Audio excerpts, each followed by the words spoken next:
read how he inspired me. You know what I mean? And me and him, I didn't look at him as my daddy, but we was like mentors to each other. Like you don't come across another person that you see as like, damn, he a giant. I know I'm a giant, but he a giant too.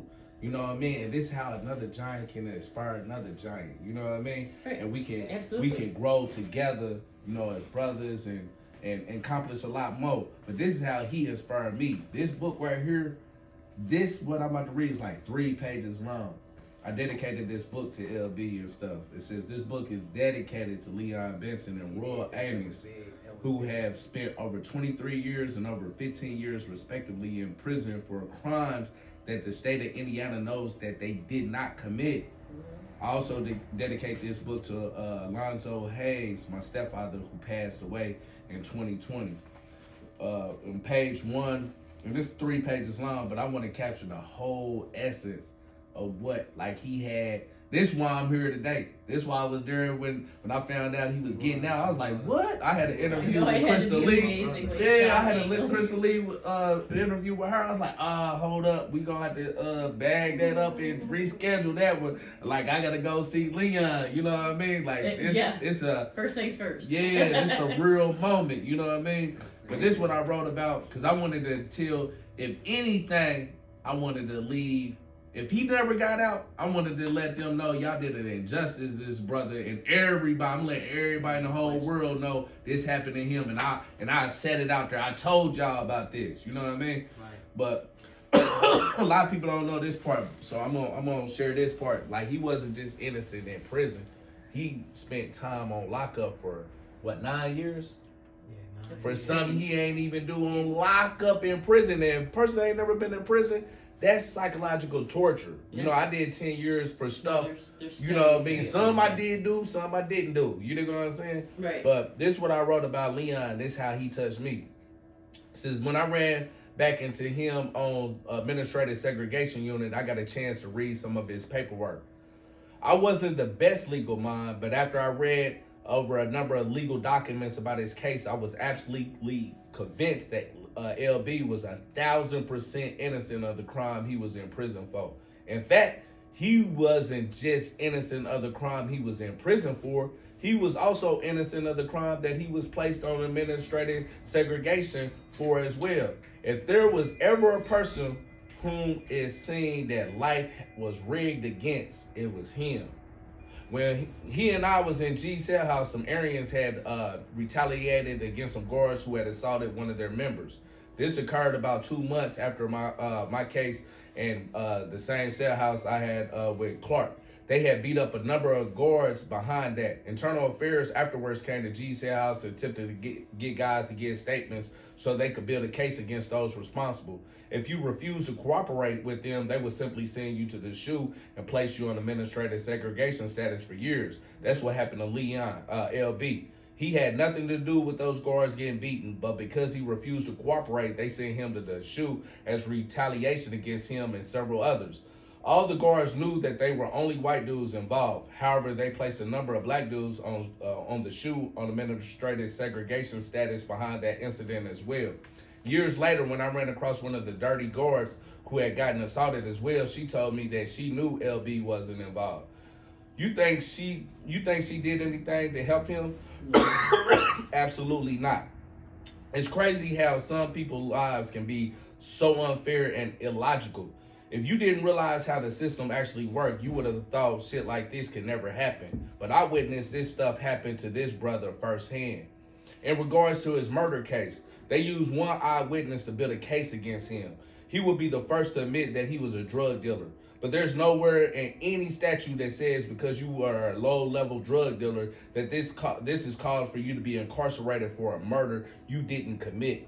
Anyway, on August 14, 1998, Leon was arrested for killing this white man named Casey Scorn. The prosecutor used this white woman with the last name Smith to build a fabricated case against Leon. She had initially claimed that he was the killer. The claim that the killer was a dark-skinned black male who had on a black t-shirt and some black jogging pants with 3 white stripes down the leg, Adidas brand.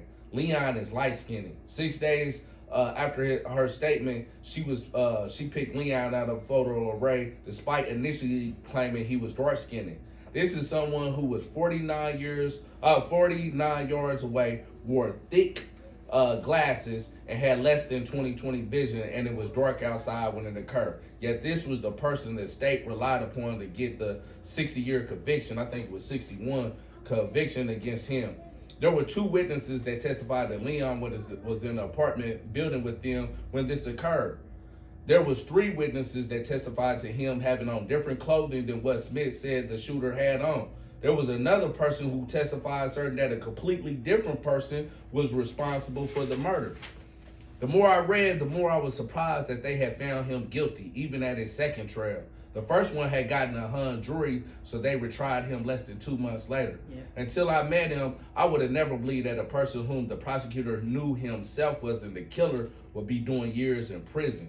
Years later, people like Casey Shorn's own family started to suspect that Leon was innocent as well. Yet he still resides in one of Indiana's prisons to this day. If this isn't injustice, I don't know what is. His case is more common than a lot of people think. Leon shared a book with me by Victor E. Frankl called Man's Search for Meaning. That illustrated to me where his strong fortitude came from. Like I mentioned above, Leon was one of the most intelligent people I was fortunate to meet while serving my own time. I admired him for his strength and perseverance. Despite being in prison and even on the shoot for things he wasn't guilty of, I admired him tremendously and will forever be thankful to him for letting me read that book. It would be the lessons that I learned from that book that would help me endure and overcome the many bouts of depression and throughout the years in prison and once I was finally released. Victor E. Frankl had been a psychiatrist before being sent to a Nazi concentration camp during World War II. He was trying to uncover a very important important phenomenon in human civilization. What is the main motivation that universally drives us all to wake up each and every day to live life when life is about suffering? Unbeknownst to him, he would discover the answer to this question under the harshest conditions of suffering in those Nazi concentration camps he had been forced to endure. Imagine being sent to a concentration camp not knowing if you would be sent to the gas chamber every day you woke up. Imagine being worked to death and being fed minuscule portions of food every day while being forced to do hard labor. Imagine wearing the same dirty, stinky clothes every day that barely stays off the cold as you are forced to shovel snow during blizzard weather conditions. Imagine seeing people quickly ripping the shoes from someone's feet after they died, just so they would have shoes to wear to survive. Imagine being 200 pounds when you first arrived, to only weighing 115 pounds from food deprivation over the months and years. Those were some of the conditions that Victor E. Frankl and many of the Jews and the communists faced in the Nazi concentration camps in places like Auschwitz. It was there that he witnessed people lose all hope, all meaning, and eventually die. Frankl said they would obtain cigarettes to trade with other prisoners to have a little bit more food to eat. He said if you witness someone actually smoking a cigarette, normally they'd be found in a corner somewhat dead in a few days later. No one smoked cigarettes unless they had given up.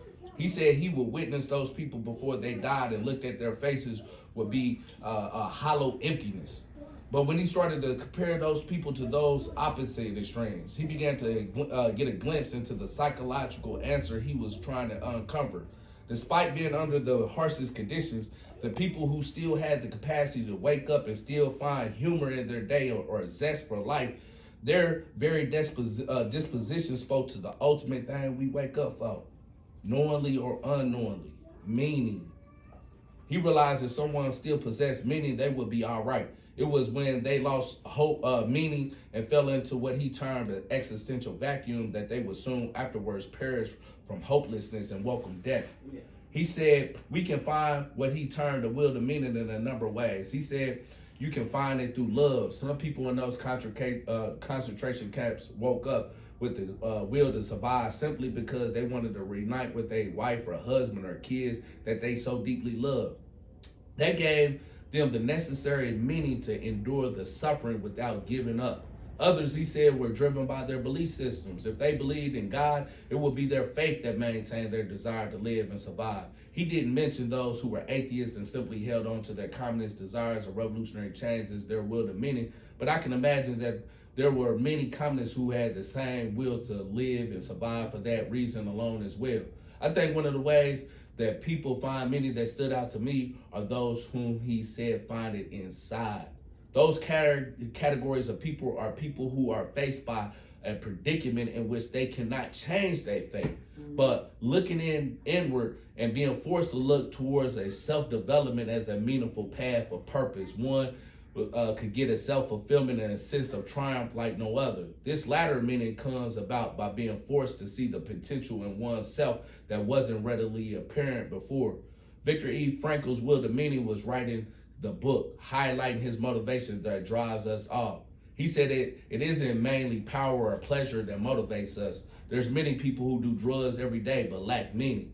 A lot of them are just existing and trying to cope in their existential vacuum. There's others who have millions of dollars but extremely unhappy while in their existential vacuum. But then you have people like Leon Benson, who had 60 years in prison for something he didn't do, but woke up every day with a lot of meaning driving him to live and survive throughout the years of suffering unjustly. He wanted to clear his name one day. He wanted to get back home to the people he loved. He wanted to be able to help others who had endured what he had been forced to endure. I learned a lot from LB. He was a huge inspiration to me. If he could find a will to meaning and persevere, I surely as hell could. I wanted to get out of prison and prove to my mom and family, since they had always supported me, that I could do something positive with my life. That was very meaningful to me. I wanted to find a woman I could love unconditionally and show her that black love still was possible and I'm able to endure. That was very meaningful to me. I also, like Franco, wanted to write a book about my own life one day that could help others see that their own potential and make transition to a revolutionary lifelong commitment as I was doing. That was tremendously meaningful to me. One of the main will to meanings for me was my revolutionary ideology itself. I wanted to get back out and do the same sort of the things the original Black Panthers did. Since I couldn't change my fate, I took the time out to better myself by reading books and trying to answer the biggest questions of life. I figured if I did that, then I would be equipped to help others find their own will to meaning, ultimately in this revolutionary movement. Ooh, man. Boy, that was cold. That was cold, man.